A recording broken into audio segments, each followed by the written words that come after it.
नमस्ते दोस्तों। दोस्तों, हमारे देश के अंदर एक लंबे समय से बहस चली आ रही है कि जो शिक्षा नीति हमारे देश में लागू है या पढ़ाई जा रही थी, क्या वो हमारी मान्यताओं के अनुरूप थी, क्या हमारी वैदिक संस्कृति के अनुरूप है। इस शिक्षा नीति के तहत विज्ञान में हमें डार्विन की थ्योरी पढ़ाई जाती है, जहाँ कहा जाता है कि इंसान यानी मनुष्य की उत्पत्ति बंदर से हुई, बंदर के बाद धीरे धीरे वो उत्पत्ति होता हुआ वो बंदर इंसान बन गया। अगर हम दूसरे मत और संप्रदायों की ओर नज़र डालें, जिसमें बाइबल और कुरान दोनों पुस्तकें हैं, दोनों के अंदर ये कहा गया कि ईश्वर द्वारा मानव का निर्माण किया गया, यानी मानव की उत्पत्ति की गई। दोनों ही पुस्तकों में एक जगह पर एडम और ईव की उत्पत्ति हुई, दूसरी तरफ आदम और हव्वा। तो यानी कि उन जो पुस्तकों में कहा गया, उनके हिसाब से ये देखा जा सकता है कि मानव का निर्माण ईश्वर द्वारा स्वयं किया गया है, ना कि वो किसी बंदर या जानवर के द्वारा बने। लेकिन डार्विन द्वारा चर्च को चुनौती देते हुए एक अपनी थ्योरी का निर्माण किया गया, जिसमें कहा गया कि जिस प्रकार से अलग अलग जीव जंतु की अंदर उत्पत्ति होती है, उसी प्रकार प्रकृति में उत्पत्ति के तहत पहले अमीबा बना, उसके बाद बहुत सारे अन्य जीव बने और बाद में बंदर, और बंदर से धीरे धीरे आदि मानव, और आदि मानव के बाद मानव बना। हमारे देश में इसी डार्विन की थ्योरी को शिक्षा नीति के अंदर पढ़ाया जा रहा था, परंतु वर्तमान सरकार द्वारा एनसीईआरटी और अन्य जो शिक्षा को रेगुलेट करने वाली बॉडीज़ हैं, उनको इस प्रकार से निर्देश दिए गए कि हम अपने वैदिक जो धर्म है, वैदिक सनातन धर्म, उसके हिसाब से, उसकी मान्यताओं के हिसाब से जो उससे अलग हो, उसको थोड़ा सा परहेज़ करें। और तब बहस छिड़ी डार्विन की थ्योरी पर। एक तबका जो वामपंथी तबका है, वो जो ईश्वर में विश्वास ही नहीं रखता, उसका कहना है कि डार्विन की थ्योरी ठीक है। वहीं दूसरी ओर हमारा जो विश्वास है वो ये है कि मनुष्य ने मानव की उत्पत्ति स्वयं की, और उसके लिए वेदों में अलग तरह से बताया गया किस प्रकार से हिमालय के पठार में उत्पत्ति हुई।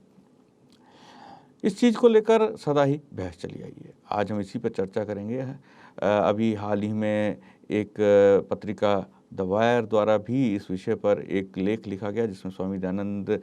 के द्वारा जो बात सत्यार्थ प्रकाश में कही गई है कि किस प्रकार से मानव की उत्पत्ति है, उसका भी उल्लेख किया गया। हमारे साथ मौजूद हैं जाने माने वैदिक प्रवक्ता श्री नरेंद्र आहूजा जी। आपका बहुत बहुत स्वागत है आहूजा जी इस कार्यक्रम में।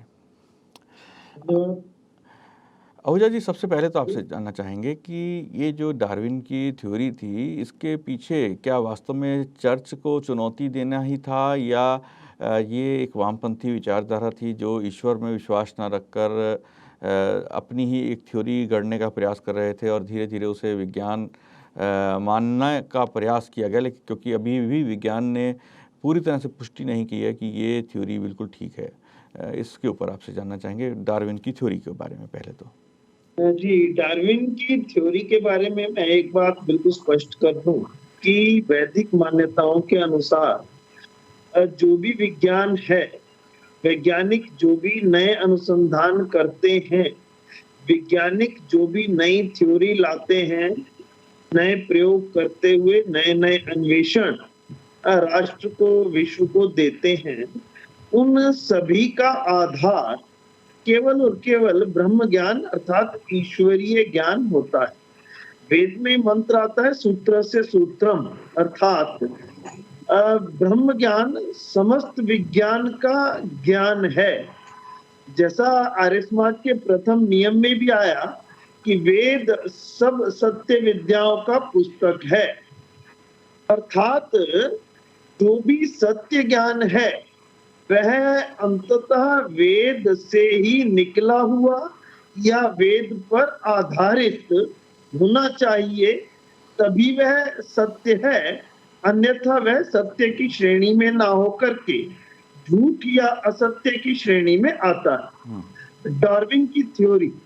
डार्विन की थ्योरी न केवल हमारे पुरातन सनातन वैदिक संस्कृति के अनुरूप नहीं है, अपितु अन्य मत मतांतरों के भी अनुरूप नहीं बैठती।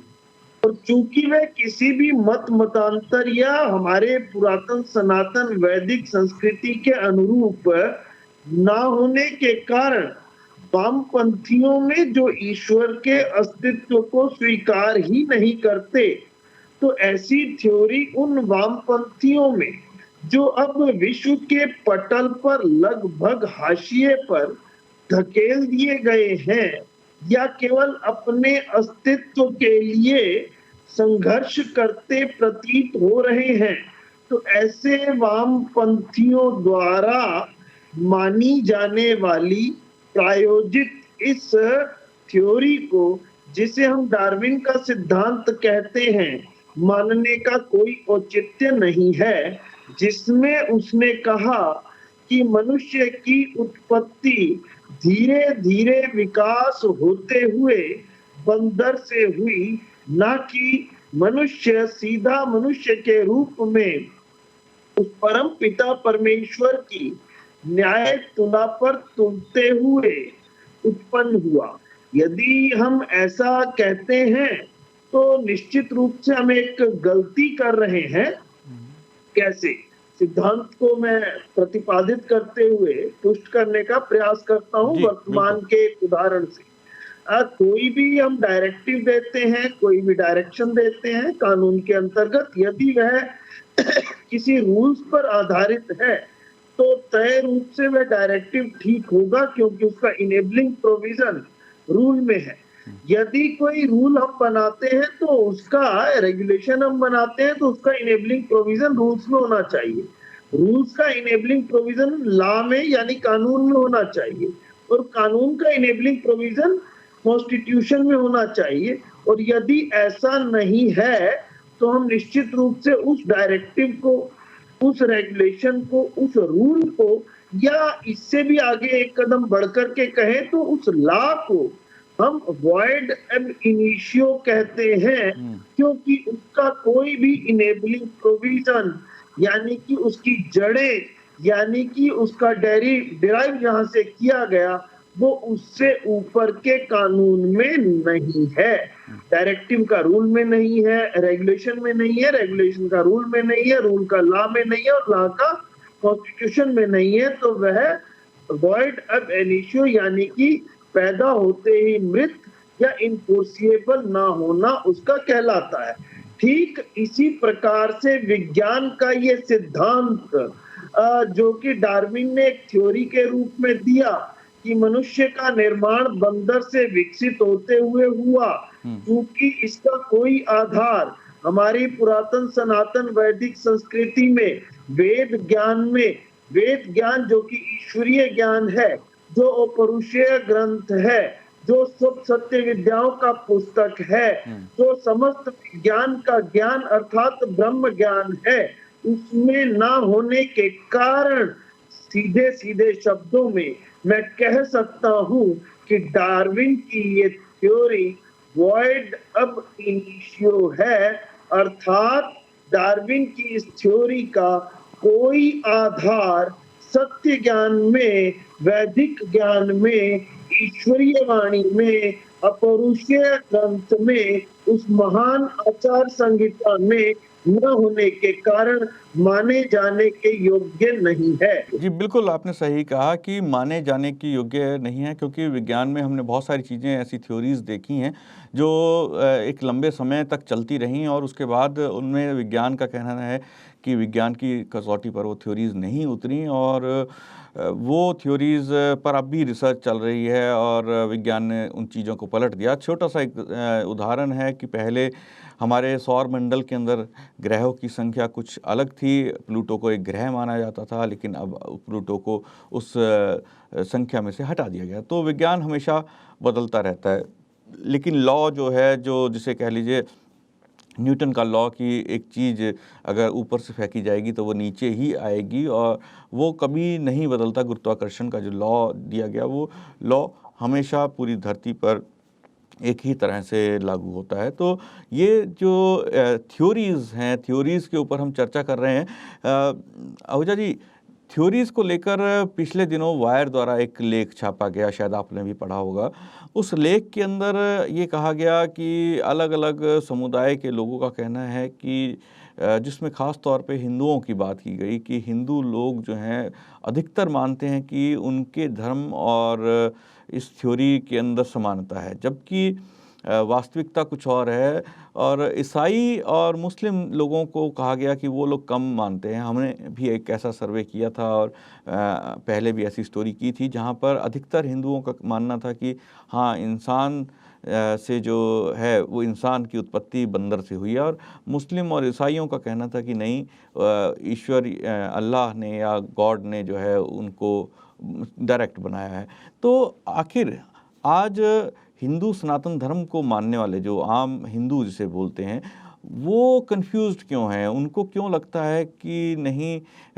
ये बंदर से ही बना था? और उनको ये कह दिया जाता है कि अलग-अलग अवतारों के बारे में जो एक कहानी सुनाई जाती है, ईश्वर के अलग-अलग अवतार कि वो पहले कुछ अवतार था, फिर दूसरा अवतार, अलग-अलग अवतार जो दिखाए जाते हैं, 10 अवतार की जो कहानी सुनाई जाती है, उसका हवाला देकर ये कहा जाता है कि हिंदू धर्म के अंदर ये कहा गया है कि ये एवोल्यूशन थ्योरी ठीक है। तो इसका कन्फ्यूज़न कैसे पैदा किया गया, इसके ऊपर भी थोड़ा-सा बताइए? जी, निश्चित रूप से मैं इस बारे में एक बात पहले कह दूँ कि एक झूठ को बार-बार कहा जाए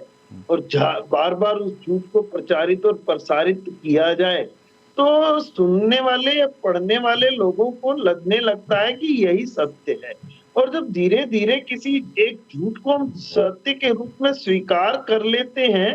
तो सत्य हमें झूठ लगने लगता है और झूठ हमें सत्य लगने लगता है। और इसका कारण एकमात्र यही है कि जब भारतीय शिक्षा व्यवस्था राष्ट्र की स्वाधीनता के समय लागू की गई, अपनाई गई, तो 3 प्रकार की शिक्षा व्यवस्थाएं थीं, जो उस समय के हमारे राष्ट्र के नीति नियंताओं के पास उपलब्ध थी। वह 3 शिक्षा व्यवस्थाएं क्या थी? प्रथम, जो मैं कहूँगा अमर हुतात्मा, महान बलिदानी स्वामी श्रद्धानंद जी महाराज, जो देव दयानंद के मानस पुत्र के रूप में जाने जाते हैं और देव दयानंद के उपरांत आर्य समाज का एक बहुत बड़ा स्तंभ है। उन्होंने जो प्राचीनतम गुरुकुलीय शिक्षा प्रणाली को पुनः जीवित करके स्थापित करते हुए गुरुकुलों की स्थापना की, जिसमें एक शिष्य 25 वर्ष तक रह करके अपने आचार्य के पास, अपने गुरु के पास, अपने शिक्षक के पास, अपने द्विज के पास, द्विज अर्थात जो उसे धारण करते हुए दूसरा जन्म देने वाला है, उसके पास रहते हुए गुरुकुल में शिक्षा प्राप्त करता था। दूसरा, प्राचीन और नवीन को जोड़ करके क्रांति के रूप में, आंदोलन के रूप में शिक्षा व्यवस्था की स्थापना करने वाले महान त्यागी तपस्वी श्वेत वस्त्रधारी सन्यासी महात्मा हंसराज जी ने जो डीएवी आंदोलन के रूप में एक शिक्षा व्यवस्था दी। और तीसरी शिक्षा व्यवस्था थी वह शिक्षा व्यवस्था जो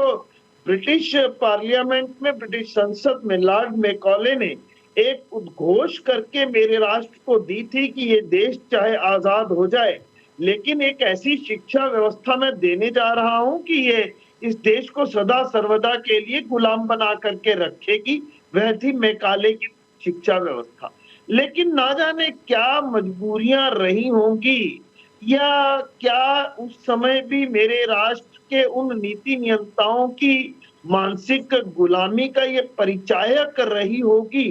कि मेरे राष्ट्र के उस समय के नीति नियंताओं ने तीसरी शिक्षा व्यवस्था को मेरे देश के लिए चुना, जिसे मैकाले की शिक्षा व्यवस्था के रूप में जाना और समझा जाता है। उस मैकाले की शिक्षा व्यवस्था ने ही ऐसे बहुत से झूठ मेरे राष्ट्र के बारे में, मेरे राष्ट्र की संस्कृति के बारे में, मेरे राष्ट्र को मेरी राष्ट्र की जड़ों से अर्थात संस्कृति से काटने के लिए, सत्य के सिद्धांतों से अलग करने के लिए, झूठ को प्रचारित और प्रसारित करने के लिए, मेरे देश के इतिहास को हीन, दीन और सदैव दास दिखाने के लिए एक ऐसी शिक्षा व्यवस्था और एक ऐसा इतिहास पढ़ाना प्रारंभ किया कि लॉर्ड मैकाले का ये उद्घोष सत्य सिद्ध हो कि ये देश चाहे आजाद हो जाएगा, स्वाधीन हो जाएगा, लेकिन मानसिक रूप से गुलाम बना रहेगा। उसी गुलाम बनाए रखने के क्रम में अन्य बहुत सी ऐसी अनर्गल बातों के साथ साथ ये डार्विन की थ्योरी भी हमें पढ़ा दी गई और घुट्टी में समझा दी गई, और हम भी यही समझने लगे कि हाँ, शायद हमारे पूर्वज बंदर थे। अरे हम तो राम और कृष्ण के वंशज हैं, हम तो उस ऋषियों की संतान हैं जिनकी महान तपस्या ने राष्ट्र की परिभाषा दी, जिनकी महान तपस्या ने सृष्टिकर्ता परमपिता परमेश्वर की वाणी अपरुषेय ग्रंथ को, वेद को हमें सभी को सरल शब्दों में दिया और कहा, संश्रुतेन गमे मही, तुम सुने हुए वेद ज्ञान के अनुरूप चलो। जी। मां श्रुतेन विराधिषि, तुम उस सुने हुए वेद ज्ञान के विपरीत मत चलो जो श्रुति परंपरा से चलते और हमें मिलते आए। और बाद में वो लिखे भी गए और क्रांतदर्शी देव दयानंद ने उन वेदों का भाष्य कर न केवल किया अपितु भाष्य की, सही सत्य भाष्य की, सरल भाष्य की हमें विधि भी दी। तो निश्चित रूप से मैं एक बात कह सकता हूं कि ये बार बार एक झूठ को अनर्गल कहते हुए हमें जो पढ़ाया गया, अब जो नई शिक्षा प्रणाली जिसे हम न्यू एजुकेशन पॉलिसी कहते हैं, आरोप लगता है कि हम इसका भगवाकरण कर रहे हैं शिक्षा का। यदि सत्य सिद्धांतों को बतलाने के लिए हम भगवाकरण भी कर रहे हैं, तो मैं इस आरोप को सहर्ष स्वीकार करने के लिए तैयार हूं और कहता हूं, हाँ, मेरी यज्ञ की अग्नि का रंग भी भगवा है, जो मेरे लिए मेरे जीवन का सर्वश्रेष्ठ कार्य है।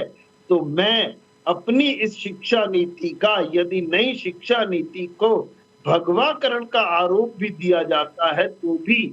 सहन करने के लिए तैयार हूं। लेकिन अब मैं और अधिक इस मैकाले की शिक्षा व्यवस्था के झूठ को ढो नहीं सकता हूं, और मैं अपनी संस्कृति, जो महानतम पुरातन सनातन वैदिक संस्कृति ईश्वरीय वैदिक सिद्धांतों के अनुरूप है, उसके विपरीत दिए गए झूठ के सिद्धांतों को सत्य मानकर स्वीकार करने के लिए कदापि उद्यत नहीं हूं, अपितु सत्य को ग्रहण करने के लिए सदैव उद्यत रहना चाहिए। इसलिए मैं इस नई शिक्षा प्रणाली के तहत अपने वैदिक सिद्धांतों की पुनः स्थापना चाहता हूं, और जो झूठ है उसका धीरे धीरे साफ हो जाना अत्यंत आवश्यक है। झूठ का अधिक बने रहना हमारे लिए हितकर नहीं होगा। इसीलिए तो कहा, विश्वानि देव सवितर दुरितानि परासुरा। यहाँ जो दुरित है उसमें झूठ भी एक दुरित है। दुखों, दुर्गुणों और दुर्व्यसनों को झूठ के साथ खत्म कर दीजिए। जो भद्र है वह मुझे प्राप्त करवाइए, हे विश्वानि देव, हे देवादिदेव, हे महादेव, हे परम पिता परमेश्वर सर्वशक्तिमान सर्वव्यापी, मेरे समस्त दुखों, दुर्गुणों और दुर्व्यसनों को और जो भी झूठ है उन्हें आप दूर कर दीजिए, और सत्य ज्ञान का प्रकाश मेरी आत्मा में आलोकित कीजिए। बिल्कुल बिल्कुल आहूजा जी, आपने जो आज हमारे दर्शकों को डार्विन की थ्योरी के बारे में बताया, और क्यों आज लोग, बहुत सारे जो हिंदू समाज को मानने वाले हैं, वो डार्विन की थ्योरी को मान रहे हैं, वो चीज़ें भी आपने बताई कि क्या कारण रहे हैं इसका। आप हमारे साथ आज जुड़े, आपने इस विषय पर एक अपना चिंतन और अपने विचार हमारे दर्शकों को बताए। आपका बहुत बहुत धन्यवाद हमारे साथ जुड़ने के लिए। दोस्तों, कल फिर मुलाकात होगी एक नए मुद्दे और एक नए विषय के साथ। आज मुझे आज्ञा दीजिए। नमस्ते जी।